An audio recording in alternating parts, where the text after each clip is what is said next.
Have you ever really stopped to think about how your bank knows it's you logging in? Or how a museum can be so sure that a painting is a genuine masterpiece? Well, the answer to both questions, and so many others, comes down to this one huge concept that we deal with dozens of times a day: authentication. So let's break down what it really is and why it's pretty much the bedrock of trust in our modern world. When you boil it all down, authentication is all about answering this one simple question. Seriously, whether we're talking about a priceless ancient artifact, your driver's license, or that app you use to order coffee, it all comes down to the process of proving that something or someone is the real deal. Okay, so right off the bat, it is absolutely crucial to get this distinction right. Identification is just claiming who you are. It's you walking up and saying, "Hi, my name is Jane Doe." Authentication, on the other hand, that's the proof. That's the bouncer at the door saying, "Okay, prove you're Jane Doe." It's the difference between just stating something and actually verifying it. So, if you want to get technical, the formal definition, which comes from the Greek word for real or genuine, which is pretty cool, is simply the act of proving that an assertion is true. This is the foundation of trust, not just online, but everywhere. Without it, everything from banking to security would just completely fall apart. All right, so before we jump into passwords and fingerprints and all that, let's take a step back. Let's look at how we've been doing this for centuries in the physical world. How do you verify a tangible object? Historically, it really just boiled down to three classic methods. First, you could have credible testimony, a trustworthy person who personally vouches for where something came from.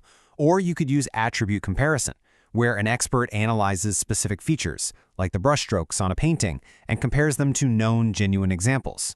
And finally, there's external documentation, things like a chain of custody record or a certificate of authenticity. But here's the catch, and what makes this so interesting is that even these tried and true methods aren't foolproof, not even close. Get this, there was a famous art forger named Han von Meegeren. Well, his own son started forging his dad's forgeries and then created fake certificates to go along with them. It's a wild story, but it perfectly shows how any single point of proof can also be a point of failure. So, to fight this kind of thing, we've developed some absolutely incredible technology. Today, that old idea of attribute comparison has gone high-tech. On everything from money to designer handbags, we now use features that are incredibly hard to fake. Things like holograms, ink that literally changes color when you tilt it, and even microscopic DNA markers embedded right into the labels. Okay, so that's how we handle physical objects. But what happens when you need to authenticate information itself? This right here is the critical turning point, where we see these old-world principles lay the groundwork for all of modern digital security. Just think about it, a medieval king sending a message. To prove it was really from him, he wouldn't just sign it. He'd press his royal ring into hot wax, creating a unique seal that nobody could copy. That is authentication. It uses a physical thing, the seal, or maybe a shared secret like a passphrase, to verify the sender. And these exact concepts, they translate directly into the digital tools we use every single day. And this is how those old-world ideas, seals, signatures, secrets, build into the core framework of pretty much all digital security. These concepts have been organized and systematized into three distinct categories, what we now call the factors of authentication. And here they are, the big three. The first factor is knowledge. That's something only you know, like a password or a PIN. The second is ownership, something only you have, like your phone, an ID card, or one of those little physical security keys. And the third is inherence. That's something you are. We're talking biometrics, your fingerprint, your face, your voice. Seriously, every single authentication system you've ever used is based on one or more of these three factors. Now here's the crucial takeaway. Relying on just one of these factors isn't very secure at all. A password can be guessed, right? A phone can be stolen. And yeah, even a fingerprint can sometimes be spoofed. Real digital security comes from layering these factors on top of each other. And that leads us to the huge difference between single-factor and multi-factor authentication, or MFA. Single-factor is the weakest link. That's just your password. But multi-factor, well, that's when you're required to provide proof from two or more of those different categories, like putting in your password and then a code that gets sent to your phone. The most common version of this, and one you probably use every day, is two-factor authentication, or 2FA.